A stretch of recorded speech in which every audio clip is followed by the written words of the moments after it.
Bismillahirrahmanirrahim. Assalamualaikum warahmatullahi wabarakatuh. Alhamdulillahirabbil alamin. Anak kelas 8 yang dirahmati Allah, hari ini kita dipertemukan kembali oleh Allah di kesempatan ini dalam mata pelajaran matematika untuk kelas 8. Baik, anak-anak sekalian, sebelum kita mulai pembelajaran pada pagi hari ini, kita akan berdoa dulu. Silahkan untuk posisi duduknya dibuat senyaman mungkin. Silakan untuk diposisikan dalam posisi siap ya. Jadi punggungnya tidak senderan, karena kita akan berdoa memohon kepada Allah agar pembelajaran kali ini dimudahkan dan juga diberikan kemudahan untuk kita memahami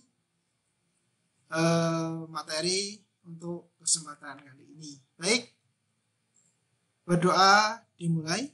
Bismillahirrahmanirrahim. Raditu billahi rabba bil islami dinan nabi Muhammadin nabiyyan rasulah rabbil zidni ilma warzuqni fahma. Allahumma la sahla illa ma ja'altahu sahla wa anta taj'alul husna idza syi'ta sahla. Amin. Baik. Cukup. Baik, anak-anak kelas 8 yang dirahmati Allah. Pada pertemuan berikutnya kita sudah melakukan ulangan harian ya. Dan ternyata masih banyak ada sekitar 26 orang belum mengerjakan. Kelas 8A 8B, kalian kemana? Yuk. Ini apa? Yang sudah mengerjakan ada yang belum memenuhi KKM ya.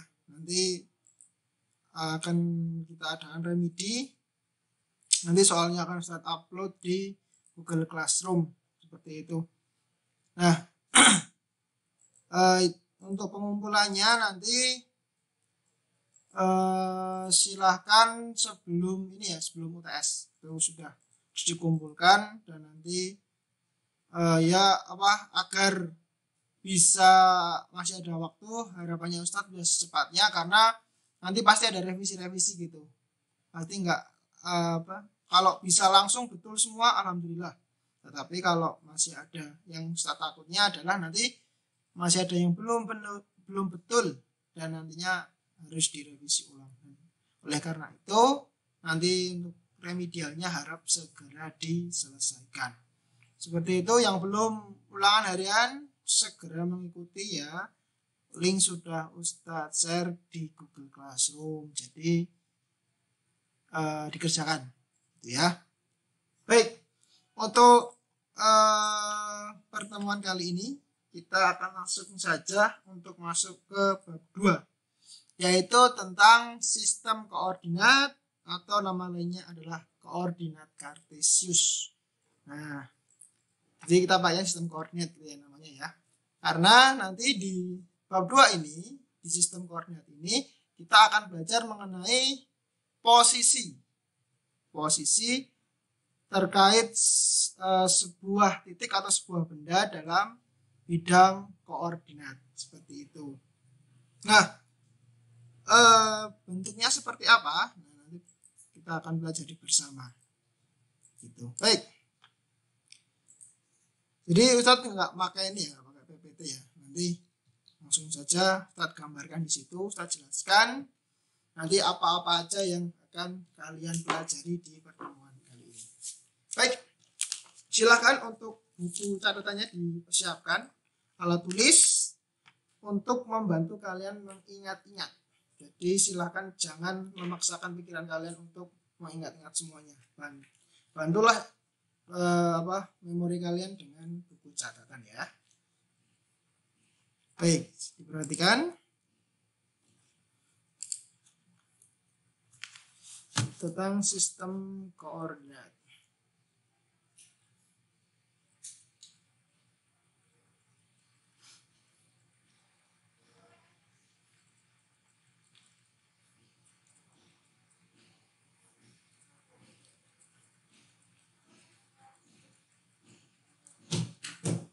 Sistem koordinat. Nah, di sini ya sistem koordinat. Yang kalian pelajari nanti adalah yang pertama itu menentukan posisi titik terhadap sumbu X dan sumbu Y. Nah, menentukan posisi titik, posisi sebuah titik, posisi titik terhadap sumbu X ya, dan sumbu Y. Yang kedua, dia menentukan posisi titik terhadap titik asal dan titik tertentu. Menentukan posisi titik terhadap titik asal. Titik asal itu 0,0. Nah, nanti bagaimana penulisannya? Nah, ini nanti kita bahas ya. Penulisan sebuah titik di sistem koordinat itu bagaimana, nanti kita bahas. Titik asal dan titik tertentu. Jadi bukan hanya titik asal tapi juga titik tertentu dan titik tertentu. Atau biasanya disebut titik acuan. Titik tertentu. A, B. Dan yang ketiga adalah menggunakan sistem koordinat.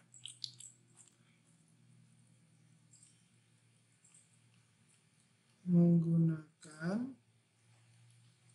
sistem koordinat untuk menentukan posisi garis.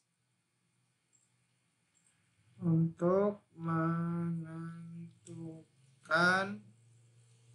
posisi garis yang sejajar dengan sumbu X dan sumbu Y.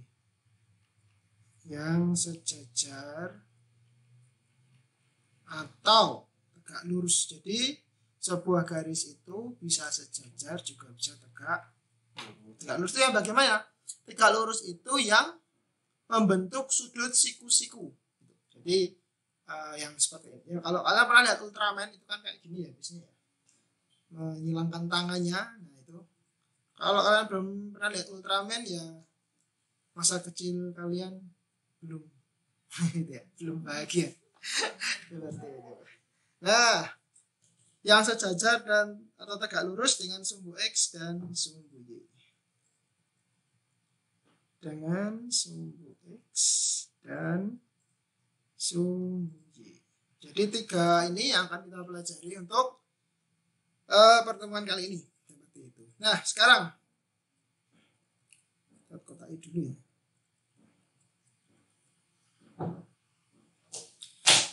Oke.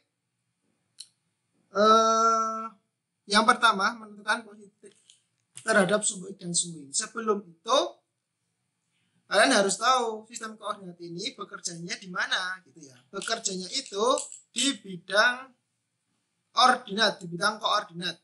Ya, seperti ini. Nah, jadi seperti tambah tapi dia besar. Nah, nanti isinya itu dia angka-angka yang menunjukkan koordinat. Yang namanya yang vertikal itu namanya sumbu X, disingkatnya adalah SBX. Dan yang horizontal, yang mendatar, kebalik ya. Yang vertikal itu disebutnya SBY atau sumbu Y. Yang horizontal mendatar itu adalah SBX. Itu. Kemudian nama lain sumbu Y adalah ordinat. Jadi dia nggak pakai K, langsung ordinat. Yang sumbu X nama lainnya adalah absis. Jadi kalau dalam soal nanti kalian diberikan terkait ordinat dan absis, kalian jangan bingung. Langsung ordinat itu adalah sumbu Y dan absis adalah sumbu X. Nah, kemudian bagaimana penulisannya? Penulisannya dalam koordinat ini saya di sini menuliskan 0,0 ya. di situ salah satu adalah contoh dari penulisan koordinat. Jadi penulisan koordinat itu yang depan itu adalah sumbu X. Jadi nilai dari sumbu X ya. Yang belakangnya itu adalah baru nilai dari sumbu Y. Misal sebuah titik di sini. Nah, jadi titik A. Terus di sini misalnya di sini angka 3. Kemudian di sini ada angka 2. Maka penulisan titik A ini apa? Titik A. Ditulis ya ini titik A. Koordinatnya adalah dari sumbu X dulu. Maka dia 3. Koma. Sumbu Y-nya berapa? 2. Seperti itu. Jadi gitu ya. Jadi namanya ini bidang koordinat. Nah, nanti ada terdiri dari sumbu Y namanya koordinat dan absis atau sumbu X. Penulisannya dia menggunakan kurung yang mana di dalamnya itu yang depan adalah sumbu X dan yang belakang adalah sumbu Y. Itu cara penulisannya seperti itu. Kemudian menentukan posisi titik terhadap sumbu X dan sumbu Y. Nah, sekarang dari titik A ini pertanyaannya, berapa jarak titik A ke sumbu X? Berapa? Ya, jarak titik A ke sumbu X berapa? Maka kita ukurnya bukan dari ini, tapi kita lihat dari A ke X itu berapa ini, berapa kotak gitu ya. Nah, di sini tertulis 2. Oleh karena itu, jadi sini ada angka 1 ya kan. 1 ini 0. Nah, makanya ketika ditanya jarak titik A ke sumbu X itu kita ngukurnya dari ini ke sumbu X berapa langkah ini? 1, 2. Jadi ada 2 langkah ya. Kalau di sistem koordinat namanya satuan, maka ditulisnya 2 satuan. Kemudian jarak titik A ke sumbu Y berapa? Kita hitung lagi. Karena ini ada angka 3, jadi sini pasti ada angka 2, pasti ada angka 1. Maka kita hitung 1, 2, 3. Sumbu Y ya. Maka dia ada 3 langkah. Kalau dia ada 3 satuan. Nah, agar mempermudah kalian dalam mempelajari sistem koordinat ini, Ustadz sarankan untuk mempersiapkan buku berpeta. Gitu ya. Jadi siapkan buku berpeta. Nanti selama pelajaran bab 2 ini itu harap untuk dipersiapkan agar nantinya lebih mudah dalam mempelajari sistem koordinat. Karena kalau dalam buku biasa itu cuma garis-garis saja. Jadi cuma garis gitu. Nah, nanti kalau untuk mengukur jarak nanti tidak akan sulit gitu. Nanti harus pakai penggaris gitu. Kalau jadi kita sarankan rekomendasikan ya untuk menyiapkan buku berpeta yang kotak-kotak itu. Kalian tahu nggak?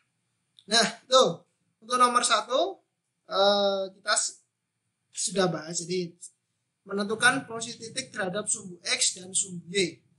Jadi seperti itu. Nah, jadi menentukan posisi itu seperti itu gitu. Jarak ke titik A ke sumbu X, jarak titik A ke sumbu Y. Nah, itu terserah nama titiknya ya. Mau titiknya Naren, mau nama titiknya siapa, misalnya mau Syafiq, nggak masalah, bebas. Yang penting di situ adalah kita tahu jaraknya dari sumbu-sumbu yang dibutuhkan. Gitu. Kemudian ada nama jadi bidang koordinat ini dia punya bagian-bagian. Gitu ya. Tuliskan lagi.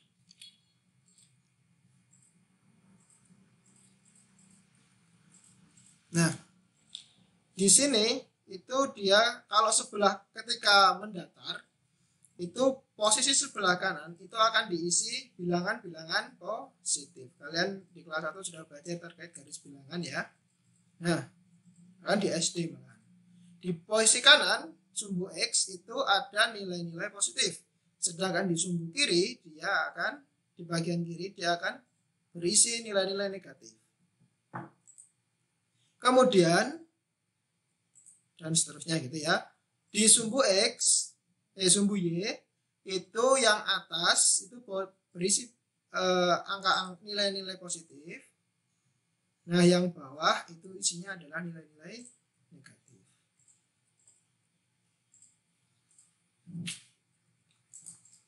Seperti itu.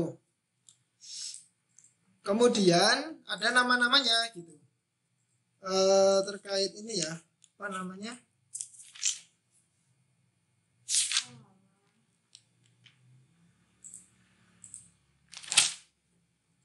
Terkait nama-nama bagian di bidang koordinat gitu. Nah, ini namanya apa ya di sini? Lupa namanya.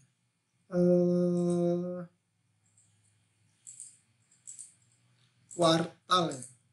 Jadi yang di sini ada namanya itu kuartal pertama gitu. Terus yang ini bagian kedua yang negatif-negatif nilainya, yang sumbu X-nya negatif, sumbu Y-nya negatif. Sumbu Y negatif itu adalah yang ketiga.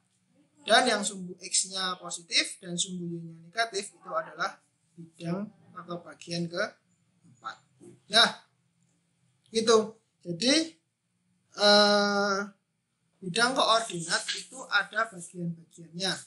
Jadi kalau kalian ditanyakan terkait posisi titik di bagian dari bidang koordinat, jangan bingung gitu. Misalnya posisi titiknya itu di sini. Nah, maka dia posisinya ada di bagian nomor 2. Ada namanya, jangan lupa. Besok kalau ingat ada. Nah, tuh ada bagian-bagiannya terkait bidang koordinat ini. Kemudian sekarang kita masuk ke pembahasan nomor 2, yaitu menentukan posisi titik terhadap titik asal. Itu ya, dari titik asal. Ketika kita menentukan posisi terhadap titik asal, itu kita seperti halnya yang tadi, yang awal tadi ini, yaitu kita kita menentukan jarak terhadap sumbu X dan sumbu Y-nya. Karena ini posisi pusatnya itu adalah 0,0. Jadi bukan hanya 0, tapi dia 0,0. Di mana 0,0 ini melambangkan nilai sumbu X dan nilai sumbu Y-nya. Titik asal ya. Jadi 0,0. Nah, sekarang bagaimana kalau titik acuan tertentu atau titik acuan yang lain? Contohnya seperti apa? Ya, nomor 2 pembahasan. Nomor 1. Nomor 2 pembahasannya titik acuan ya, terkait titik acuan. Maka kita gambar lagi.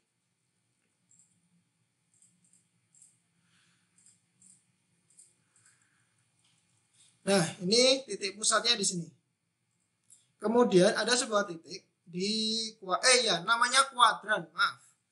Kuadran baru ingat ya. Ini namanya kuadran 1, kuadran 2, kuadran 3 dan kuadran 4. Baru ingat. Iya. Baik. SBY dan SBX. Nah, sekarang ini titik 0,0 di sini. Sekarang ada sebuah titik namanya titik B ya, titik B. Titik B-nya di sini. Titik B, dia di posisi di sininya -5, di sininya 6. Nah sekarang kan mau tanya, apa ya posisi titik B atau koordinat titik B itu apa gitu. Kalau pertanyaannya apa koordinat titik B, maka seperti ini nulisnya ya, seperti ini. Maka titik B koordinatnya adalah Ingat nulisnya dari X dulu ya, dari yang sumbu X ya. Maka dia min 5,6. Min 5,6. Itu nulis koordinatnya. Nah, kemudian sekarang titik acuan. Kalau titik acuannya itu ada di sini misal. Nih, di posisi di sininya min 1, ininya 2. Nah, bagaimana cara menentukannya gitu? Kalau ada pertanyaan, apa koordinat titik B dari titik acuan? Nah, gitu. Pertanyaannya bagaimana koordinat titik B dari titik acuan? Maka kita tarik lagi, kita buat lagi bidang koordinatnya mulai dari titik acuan ini. Gitu. Jadi ini tarik lagi ke atas, tarik lagi ke atas, ini tarik lagi ke samping. Gitu. Ini ke bawah, ini ke sana ya.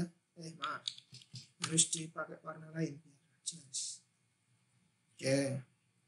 Tarik ke sana, tarik ke sana, tarik ke sana, tarik ke sana. Nah, itu. Titik acuan. Kemudian titiknya bagaimana? Nah, ketika ini posisinya min 1, maka jaraknya di sini juga berapa? Nah, ketika ini posisi min 2, kalau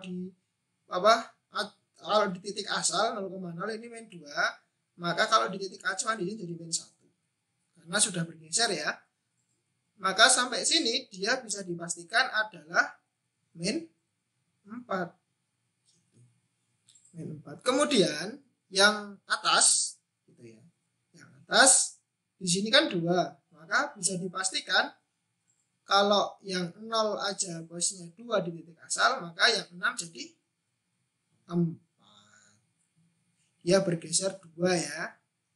Jadi satunya itu adalah 3, terus duanya yang ini adalah 4, 3-nya di sini adalah 5, 4-nya adalah 6. Nah, pakai merah aja. Tuh, ini min 1. Terus di sini min 4. Kemudian ini jadi 4 ya. Gitu. Nah, 4. Nah, sekarang titik B. Titik B. Titik B yang awalnya koordinatnya adalah min 5,6, maka setelah ada titik acuan dia berubah menjadi apa? Titik B berubah koordinatnya menjadi, ingat dulunya dari X dulu, maka 4,4. Inilah titik B dari titik acuan. Seperti itu. Ya, jadi jangan bingung nanti kalau misalnya ditanyakan ada titik acuan, ada titik yang lama, maka berapa jaraknya. Gitu. Jadi titik asal 0,0, titik tertentu ini. Nah, kalau kita melihat dari bidang koordinat ini, kita ingat salah satu pelajaran di mapel IPS ya. Kalian pasti ini pernah mendapatkan yang namanya itu adalah garis lintang dan garis bujur. Jadi bumi kita ini, tempat kita bernaung ini, gitu ya, tempat kita tinggal ini, Allah menciptakan garis lintang dan garis bujur di bumi ini. Agar apa? Agar mudah kita untuk menentukan letak dari sesuatu, misalnya dari sebuah kota atau dari seseorang gitu. Nah, Indonesia itu garis lintang, garis bujurnya berapa, gitu ya. Jadi dalam disiplin ilmu yang lain pun koordinat kartesius ini atau sistem koordinat ini sangat dibutuhkan. Jadi terutama dalam mengukur jarak gitu ya. Nah, itu terkait titik acuan ya. Jadi titik acuan itu seperti itu. Jadi dia merubah posisi atau jarak sebuah titik karena digesernya titik asal gitu. Jadi dia titik asalnya itu dirubah, digeser, tetapi posisi titik yang diketahui itu tetap gitu.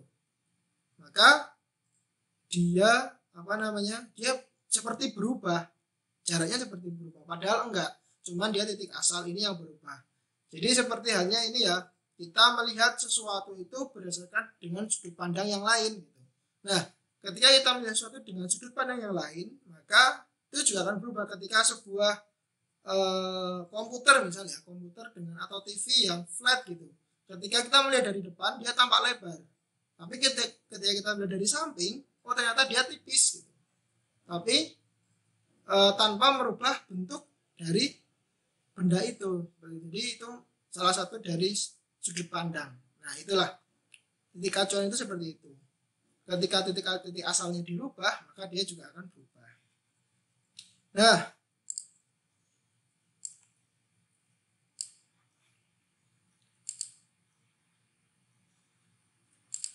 baik, sekarang kita akan bahas tentang nomor 3, yaitu menggunakan sistem koordinat untuk menentukan posisi garis yang sejajar atau tegak lurus dengan sumbu Y dan sumbu X. Baik. Nomor 3. Kita gambar dulu bidang koordinatnya. Ini sumbu X, sumbu Y, ini sumbu X. Baik, sekarang apa sih yang namanya garis sejajar dan tegak lurus? Di kelas 7 saya pernah menerangkan ya terkait sejajar. Sejajar itu adalah suatu garis yang sejajar itu berdampingan gitu. Jadi dia itu sejajar. Dia itu berdampingan gini. Set gitu. Nah, tegak lurus, jadi dia sejajar itu terus berdampingan terus gitu ya. Nah, kemudian kalau tegak lurus itu seperti apa? Ini sejajar. Kalau tegak lurus dia berpotongan dan membentuk sudut 90 derajat. Gitu, itu tegak lurus. Nah, sekarang tegak lurus dengan sumbu X dan sumbu Y, maka ketika kita dihubungkan dengan sumbu X dan sumbu Y, maka konsentrasi kita akan tertuju pada kedua sumbu ini di bidang koordinat. Maka ketika ada sebuah garis, misalnya dia seperti ini. Nah, ada sebuah garis seperti ini. Maka misalnya ini garis AB. Nah, ada hapus dulu.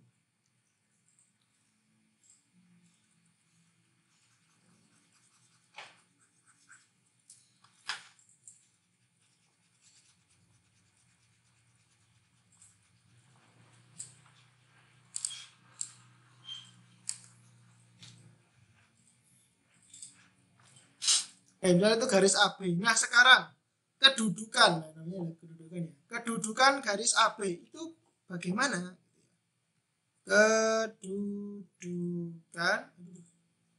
Kedudukan garis AB itu bagaimana?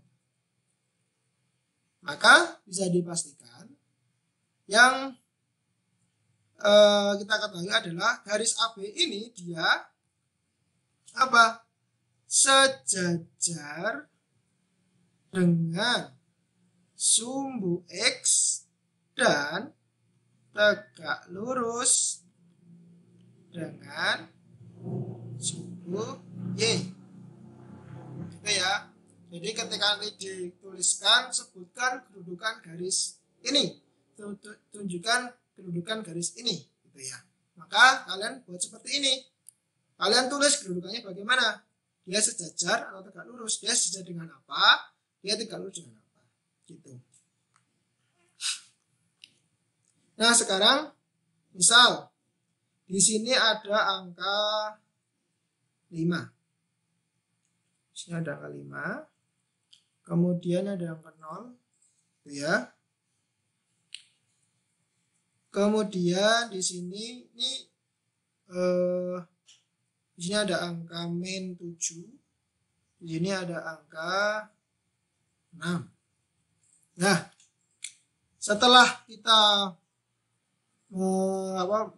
menuliskan kedudukan sejajar dan tegak lurusnya, kemudian kita menuliskan karakternya dia itu di mana gitu ya.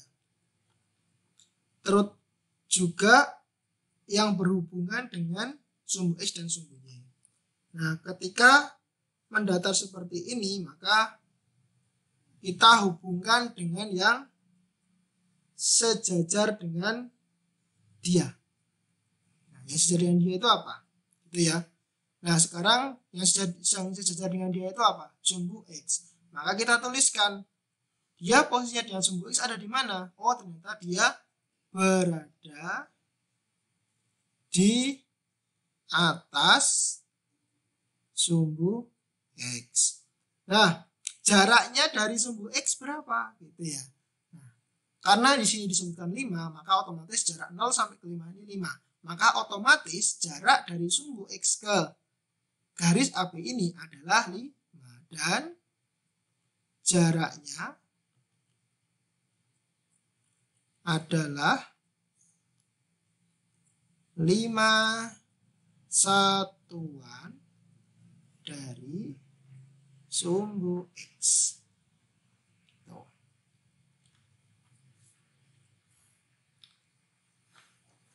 Itu ya. Jadi yang kedua adalah kalian menulis dia posisinya berada di mana. Karakternya itu dari yang sejajar. Dari yang sejajar dia itu berada di mana. Kemudian jaraknya itu dari dari yang sejajar dengan dia itu berapa satuan gitu ya. Kemudian yang selanjutnya adalah kalian tulis terkait titik-titik yang dilalui. Jadi melalui titik apa? Misalnya di sini adalah kalau ini kita tarik ke sini dia min 1, sini dia min 2. Maka ditulis aja. Jadi yang dilalui garis ini misalnya min 1,5 terus min 2,5. Terus di sini juga boleh ditulis sih. Sini 1. Ini sampai sini 1, sampai sini 2, ini 3. Ini tulis lagi yang lain. Ini 3,5, misalnya ini 4,5. Yang penting di sini adalah sumbu X-nya yang di depan, jangan yang di belakang ya. Nah, begitu juga yang vertikal. Ketika vertikal, maka dia dihubungkan dengan apa? Dengan sumbu Y. Nah, dia berada di posisi di kanan atau di kiri, tinggal itu aja. Jadi kalau X itu posisi di bawah atau di atas, kemudian kalau sumbu Y itu di kanan atau di kiri. Gitu. Tinggal nanti terus kemudian kalian sebutkan jaraknya dan titik-titik yang dilalui. Gitu. Itu terkait sejajar dan horizontal dan vertikalnya. Sejajar dan tegak lurus. Nah, sekarang bagaimana kalau garisnya itu menyilang? Nah, bagaimana kalau menyilang?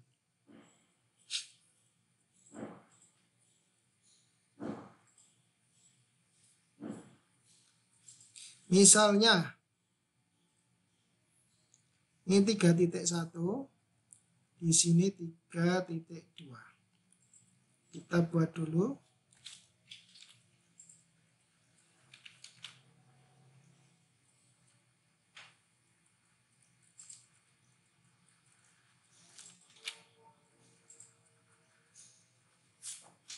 Nah,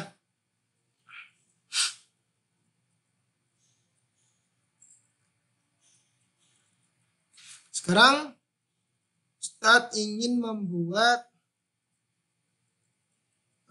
ini ya, soal garis miring ya, garisnya miring.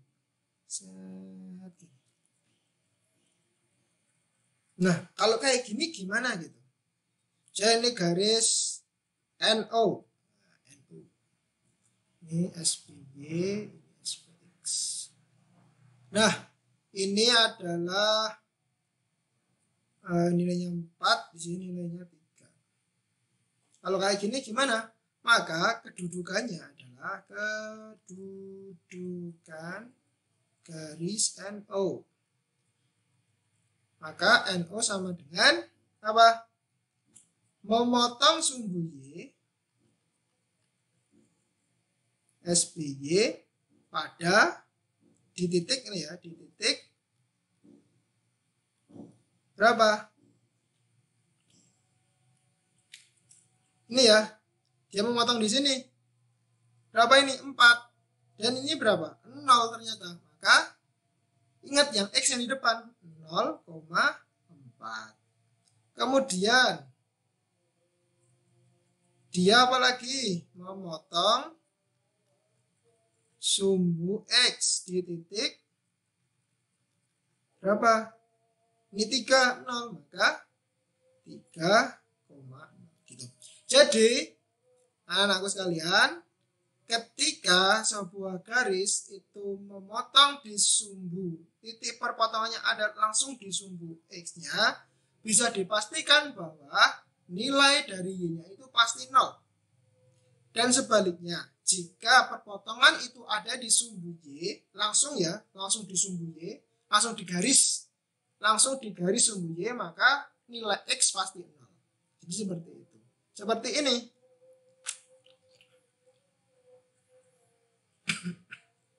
Nah, jadi seperti itu.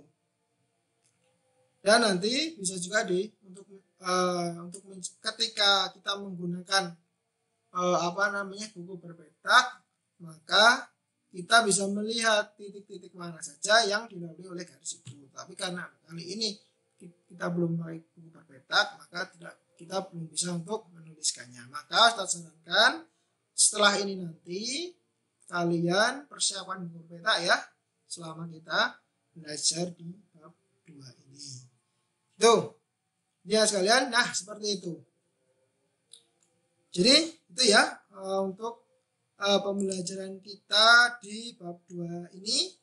Nanti seperti yang sudah Ustadz Ustadz berikan di minggu pertemuan yang lalu, bahwa kedepannya kita akan melatih keistiqomahan kita dalam belajar. Maka setiap hari insya Allah Ustadz akan berikan 1 buah soal untuk kalian. Jadi setiap hari 1 buah soal untuk kalian. Dan ini latihan ini itu bersifat sukarela. Jadi silakan bagi yang ingin melatih biar terbiasa ya. Biar terbiasa kita mengerjakan latihan-latihan. Karena semakin kita biasa, semakin kita banyak berlatih, maka insya Allah ilmu yang kita miliki juga akan semakin baik. Seperti itu. Nah nanti insya Allah one day one soal akan kita laksanakan, dan harapannya semuanya bisa ikut, bisa mengerjakan. Jadi cuma 1 soal ya setiap harinya. Begitu. Nah sekalian, untuk materi di bab 2 ini, untuk pertemuan kali ini kita cukupkan sekian. Nanti harapannya di pertemuan yang akan datang kita bisa melanjutkan tentang materi di bab 2 ini. Baik. Begitu anak kelas 8 di rahmati Allah, kita sudah sampai di akhir pembelajaran. Tadi yang sudah Ustadz berikan materi untuk agar bisa dicatat di buku kalian masing-masing untuk membantu mengingat materi. Jadi jangan paksakan pikiran kalian untuk mengingat banyak hal. Silakan dibantu di buku catatan. Itu ya. Kalau kalian bisa sih nggak apa-apa. Tapi saya takutnya seperti itu. Jazakumullah khairan katsir atas perhatiannya. Mari kita akhiri dengan membaca hamdalah dan doa kafaratul majelis. Alhamdulillahirabbil alamin. Subhanakallahumma wa bihamdika asyhadu an la ilaha illa anta astaghfiruka wa atubu ilaik. Sekian dari Ustadz, kurang lebihnya mohon maaf. Wassalamualaikum warahmatullahi wabarakatuh.